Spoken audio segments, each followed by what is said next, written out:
नमस्कार, आप देख रहे हैं अपना बिहार। आपके साथ मैं हूं शिप्रा झा।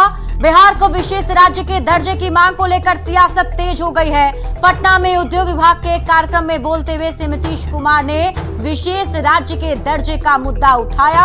चुनावी साल में पहले कास्ट सर्वे की रिपोर्ट जारी कर और अब फिर से विशेष राज्य का मुद्दा उठाकर नीतीश कुमार एक तीर से दो निशाना साधना चाह रहे हैं, जिस पर सियासत फिर से गर्मा गई है।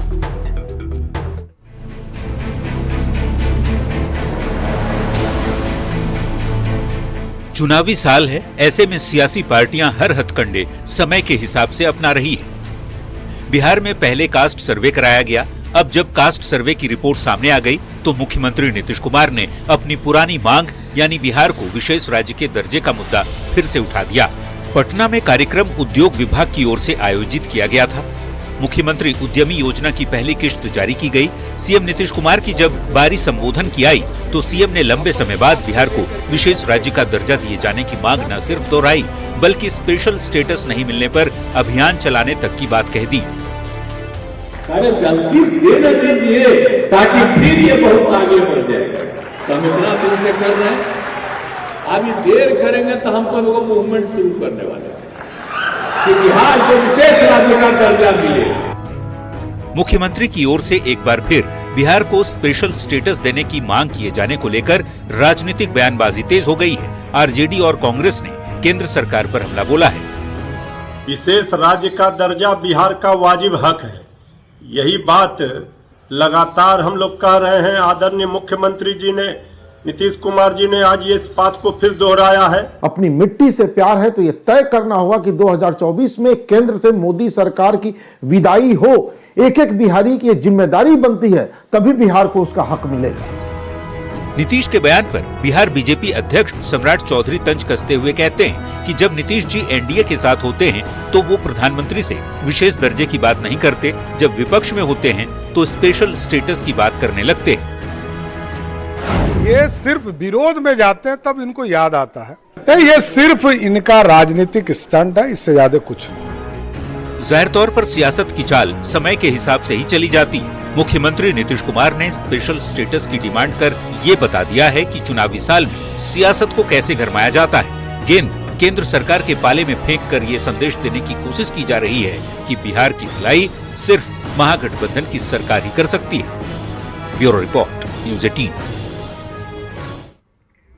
नीतीश कुमार के फिर से विशेष राज्य के दर्जा की मांग करने पर बीजेपी के मुख्य प्रवक्ता जनक चमार ने निशाना साधा है। जनक चमार का कहना है कि नीतीश कुमार को विशेष ट्रीटमेंट की जरूरत है। जहां स्पेशल पैकेज की आप बात कर रहे हैं माननीय मुख्यमंत्री जी, स्पेशल पैकेज की बात तो दूर की बात है, आपको बिहार के मुख्यमंत्री जी सबसे पहले स्पेशल ट्रीटमेंट की जरूरत है। मैं तो बिहार के महामहिम राज्यपाल महोदय जी से मांग भी करता हूं कि आपके स्पेशल ट्रीटमेंट की जरूरत है। बिहार के मुख्यमंत्री जी, स्पेशल पैकेज की जरूरत नहीं है। क्या माननीय मुख्यमंत्री जी, देश के प्रधानमंत्री के दिए हुए राशि को बिहार में किस किस मद में आपने खर्चा किया, उसका एक श्वेत पत्र आप जारी करेंगे क्या?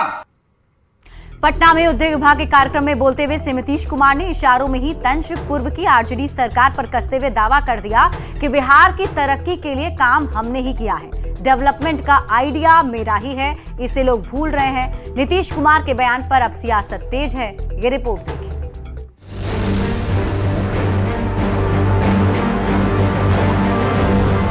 पटना का बापू सभागार उद्योग विभाग की ओर से आयोजित कार्यक्रम में मुख्यमंत्री नीतीश कुमार की मौजूदगी। आयोजन मुख्यमंत्री उद्यमी योजना की पहली किश्त जारी करने को लेकर था। खचाखच लोगों से भरी भीड़ के बीच कार्यक्रम की शुरुआत के बाद जब सीएम नीतीश कुमार की बारी बोलने की आई तो सीएम ने अपने कामकाज का हवाला कुछ इस अंदाज में दिया कि निशाने पर पूर्व की आरजेडी की सरकार ही नजर आई। नाम लिए बगैर नीतीश ने साफ कहा कि बिहार में तो काम 2005 के बाद से ही सही रूप से शुरू हुआ, पहले कहाँ कुछ था। ये सब आइडिया मेरा है, पहले कुछ था। अरे हम ही ना शुरू किए हैं जी, पहले कहाँ कुछ था। आजे से हम शुरू कर रहे हैं। 2005 से जब से आए हैं तब से एक एक काम कर रहे हैं। अब आप जितना हम काम करवाए हैं तब बहुत लोग अब भुलाने लगा है कि ये काम हो रहा है। मुख्यमंत्री ने इशारों में ही निशाना पूर्व की सरकार पर साधा, अपनी पीठ थपथपाई तो सियासी बयानों के तीर भी छूटने शुरू हो गए। लालू काल में जो होता था सिर्फ अपहरण होता था, जंगल राज थे, और आज जो है माननीय मुख्यमंत्री नीतीश कुमार जी के काल में भी वही हो रहा है। आज भी हत्या, अपराध, बलात्कार उतना ही चरम पर है। आदरणीय नीतीश कुमार जी ने जब से बिहार में सत्ता की बागडोर संभाली है तब से हर क्षेत्र में काम हुए हैं जो दिखते भी हैं। शिक्षा, स्वास्थ्य, रोजगार, आधारभूत संरचनाओं का निर्माण। महागठबंधन सरकार माननीय मुख्यमंत्री नीतीश कुमार जी या माननीय उप मुख्यमंत्री तेजस्वी प्रसाद यादव के नेतृत्व में जिन संकल्पों को लेकर के आगे बढ़ रही है उसमें रोजगार और नौकरी देने का संकल्प है। ये सरकार का कर्तव्य बनता है, जब जनता चुन के भेजती है उसका कर्तव्य बनता है कि जनता के हित में काम करने का, और ये कोई नई चीज नहीं है, सारी सरकारें करती है और आगे भी जो सरकारें आएगी अपने योजनाओं के तहत बिहार को समृद्धि की तरफ लेके जाएगी और ये तय है। बिहार को ट्रैक पर ले जाने की क्रेडिट नीतीश कुमार किसी भी मंच से लेने में पीछे नहीं हटते। बीजेपी के साथ लंबे वक्त तक सत्ता संभालने वाले नीतीश कुमार आज आरजेडी के साथ महागठबंधन की सरकार चला रहे हैं। ऐसे में विकास के रोड मैप की सीएम की बातों ने बिहार की सियासत को गरमा दिया है। Bureau report. बिहार के मुख्यमंत्री नीतीश कुमार क्या सच में मीडिया से नाराज चल रहे हैं? यदि नहीं तो लगातार तीसरे दिन सीएम मीडिया वालों के सवालों पर हाथ जोड़कर और मुस्कुराकर चलते बने। दरअसल मंगलवार को नेहरू जयंती के मौके पर आयोजित कार्यक्रम में मीडिया वालों से दूर से ही हाथ जोड़कर सीएम वहां से चले गए, जबकि अगले दिन बुधवार को बिरसा मुंडा की जयंती समारोह में भी ऐसी ही तस्वीर देखने को मिली। कार्यक्रम में पहुंचे सीएम नीतीश कुमार से जब मीडिया वालों ने सवाल पूछा तो नीतीश कुमार ने यह कहकर कि आप लोगों की इज्जत करते हैं, चिंता मत कीजिए, ऐसा कहकर हाथ जोड़ लिए। जबकि तीसरी तस्वीर गुरुवार की है। पटना में मुख्यमंत्री उद्यमी योजना के तहत पहली किस्त जारी करने के बाद कार्यक्रम से लौटते वक्त न्यूज 18 संवाददाता ने जब मुख्यमंत्री से सवाल पूछा कि मीडिया से नाराज हैं, इस पर सीएम हाथ जोड़कर मुस्कुराकर आगे बढ़े और बिहार को विशेष दर्जे की मांग वाली बात दोहराते हुए चलते बने। न्यूज 18 संवाददाता ने जब ये सवाल पूछा कि मुख्यमंत्री जी 17वीं विधानसभा में आपके कार्यकाल के आज 3 साल पूरे हुए, इस पर कोई प्रतिक्रिया न देकर सवाल को अनसुना कर मुख्यमंत्री कमरे से बाहर चले गए।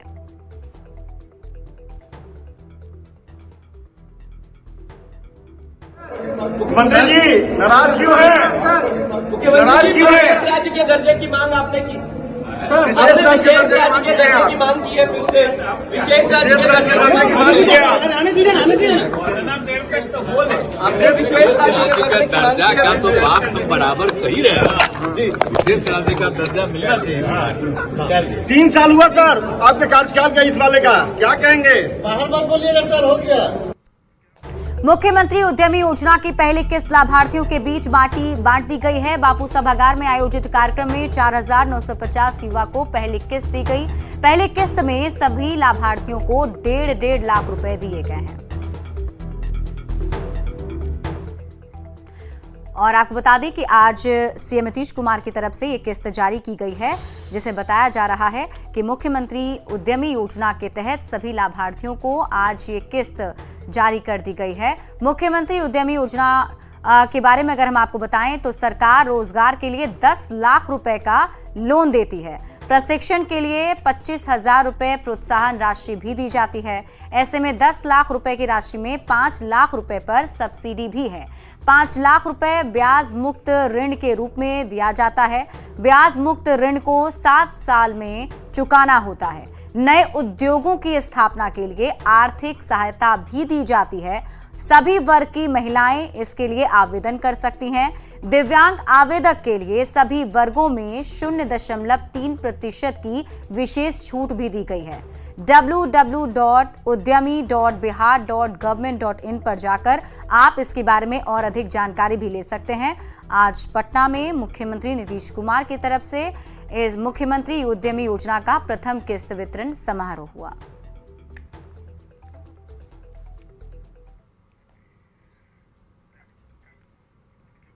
और शिक्षा विभाग के अपर मुख्य सचिव के पाठक ने एक और नया फरमान जारी किया है।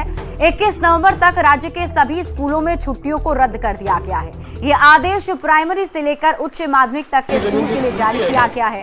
सभी स्कूलों में हेडमास्टर, शिक्षक और कर्मचारी स्कूल आएंगे। बता दें कि 17 नवंबर से 20 नवंबर तक छठ महापर्व है, यानी छठ के दौरान शिक्षकों को कोई छुट्टी नहीं मिलने वाली है। बड़ी बात है कि छठ पर बच्चों के लिए छुट्टी घोषित है। छठ में बिहार के सरकारी स्कूलों के शिक्षकों की छुट्टियों को रद्द करने के बाद सियासी बयानबाजी अब तेज हो गई है। बीजेपी ने जहां इस फैसले पर निशाना साधा है तो महागठबंधन के नेता बचाव कर रहे हैं। लालू के दबाव में बिहार में हिंदू पर्व पे छुट्टियां खत्म की जा रही हैं। शिक्षा विभाग का यह नया तुगलकी फरमान सिर्फ और सिर्फ राजनीतिक रूप से मुसलमानों के अपीजमेंट के लिए है, मुस्लिम तुष्टीकरण के लिए। दुनिया ने आज छठ को अपना पर्व मान लिया है। दुनिया के कई देशों में छठ के दिन छुट्टी दी जा रही है, जिससे कि सनातनी श्रद्धालु छठी मैया की पूजा कर सके, अर्घ्य दे सके। और बिहार जहां से छठ की शुरुआत होती है, बिहार जो छठ के नाम से जाना जाता है, वहीं पे शिक्षा विभाग छठ पे छुट्टी नहीं दे रहा है। देखिए, शिक्षा विभाग को शिक्षकों की नियुक्ति करनी है, सिलेबस पूरा करना है, सत्र पकड़ना है, सारी बातें ठीक है, लेकिन धर्म संस्कृति का भी तो महत्व है जीवन में। हमें लगता है कि बैलेंस जरूरी है और शिक्षा विभाग के अधिकारियों को इस पर विचार करना चाहिए। छठ बिहार में सबसे महत्वपूर्ण पर्व है और इस महत्वपूर्ण पर्व पर छुट्टियां रद्द होना दुखद है। के पाठक जी ने 17 से 21 नवंबर तक छठ महापर्व के अवसर पर भी विद्यालयों के अध्यापकों के लिए, प्रधानाध्यापकों के लिए, कर्मचारियों के लिए विद्यालय को खोलने का आदेश दिया है। अब ये क्या है पूरा मामला, इसकी जानकारी लेने के बाद ही इस पर कोई प्रतिक्रिया दी जाएगी। और शिक्षकों की पोस्टिंग में गड़बड़ी मामले को लेकर न्यूज 18 की खबर पर बड़ा एक्शन हुआ है। शिक्षा विभाग के अपर मुख्य सचिव के पाठक ने न्यूज 18 की खबर पर संज्ञान लेते हुए एक साथ समस्तीपुर, सिवान और सारण के अधिकारियों पर कार्रवाई की है। समस्तीपुर के डीईओ मदन राय और डीपीओ से शो कॉज किया गया है। डीईओ मदन राय ने विभाग को गलत रिक्तियां भेजी थी। एक ही स्कूल में 41 शिक्षकों की पोस्टिंग की रिक्ति भेजी गई थी, जिस पर कार्रवाई हुई है। वहीं सिवान, सारण के डीईओ और डीपीओ को भी शो कॉज किया गया है। इन सभी अधिकारियों से 4 घंटे के अंदर जवाब मांगा गया है। जवाब से संतुष्ट न होने पर वेतन स्थगित से लेकर निलंबन तक की कार्रवाई की जा सकती है। देहरादून में ज्वेलरी शॉप से 20 करोड़ के सोना और हीरे लूट मामले का तार बिहार से जुड़ा हुआ है। देहरादून पुलिस ने वैशाली से लूटकांड के 2 आरोपी को गिरफ्तार किया। अपराधी विशाल कुमार सराय थाना क्षेत्र के मझौली का रहने वाला है। वहीं दूसरा आरोपी अमृत कुमार पुलिस को ने बिद्दुपुर से इसे धर दबोचा। पुलिस सूत्र के मुताबिक विशाल के मोबाइल पर लूट के करीब 1.5 करोड़ से ज्यादा रुपए भेजे गए हैं। विशाल के जीजा प्रिंस की तरफ से ट्रांजैक्शन किया गया था। उत्तराखंड से एसटीएफ की टीम भी वैशाली में आकर कई दिनों से देहरादून में हुई लूट मामले को लेकर जांच पड़ताल कर रही थी, लेकिन अब देहरादून पुलिस को हाथ लग गए हैं ये अपराधी। 9 नवंबर को शोरूम से अपराधियों ने 20 करोड़ के स्वर्ण आभूषण की लूट की घटना को अंजाम दिया था, जिस पर देहरादून पुलिस लगातार जांच पड़ताल कर रही थी और पुलिस को वैशाली से इसका तार जुड़ता हुआ दिखाई दिया। इसके बाद बिहार एसटीएफ और उत्तराखंड एसटीएफ ने संयुक्त रूप से कार्रवाई की। लूटकांड के एक आरोपी विशाल का कहना है कि लूटकांड में वो नहीं बल्कि उसका भाई शामिल है। अपराधी लूट के लिए जैमर का इस्तेमाल करते थे। विशाल का भाई प्रिंस कुमार लूटकांड का मास्टरमाइंड है। 2019 में हाजीपुर कोर्ट में गोलीबारी करने का आरोपी भी है प्रिंस। बिद्दुपुर में मुखिया पति की हत्या का भी आरोपी प्रिंस बताया जा रहा है। पश्चिम बंगाल में हुए गोल्ड लूटकांड में भी इसकी संलिप्तता थी। कुख्यात प्रिंस और उसके साथियों की गिरफ्तारी को लेकर छापेमारी की जा रही है। किस मामले में क्या है आरोप? ये सर पूछताछ के लिए लाए थे सर। किस मामले में? वो देहरादून के मामले में सर। क्या हुआ? लूट हुआ था क्या? उसमें आपकी क्या भूमिका है? मेरी कोई भूमिका नहीं है सर। तो कैसे आप, किनका है, कौन है? मेरे भाई का था सर। और वैशाली संवाददाता प्रफुल्ल हमारे साथ अधिक जानकारी के साथ जुड़े हुए हैं। प्रफुल्ल, पूछताछ के बाद और क्या कुछ बात सामने आ पा रही है? जी देखिए, इस मामले में जब विशाल और अमृत की गिरफ्तारी हुई है तो इस मामले में कई खुलासे हुए हैं और इस पूरे लूटकांड का जो मास्टरमाइंड है उसका नाम जो है वो प्रिंस बताया जा रहा है। और प्रिंस के बारे में ये पता चला है कि उसका पुराना आपराधिक इतिहास रहा है, ना सिर्फ वैशाली जिले में बल्कि दूसरे राज्यों में भी उसने बड़ी अपराध की वारदात को अंजाम दिया है। पश्चिम बंगाल में गोल्ड लूट हुआ था जिसमें भी उसकी संलिप्तता सामने आई थी। और मैं आपको बता दूं कि हाजीपुर कोर्ट में 23 मई 2019 को उसने एक तेलिया नाम के व्यक्ति पर गोली चलाई थी। हालांकि वो बच गया था लेकिन 2 हवलदार को गोली लगी थी। बाद में तेलिया की मंडल कारा हाजीपुर में हत्या कर दी गई थी। तो इस और उसके अलावा जो बिदुपुर में मुखिया पति लव सिंह थे उनकी हत्या में भी उसका नाम सामने आया था। तो कहीं ना कहीं प्रिंस जो है वो काफी सातिर और कुख्यात अपराधी है और उसके भाई को पुलिस ने गिरफ्तार किया है।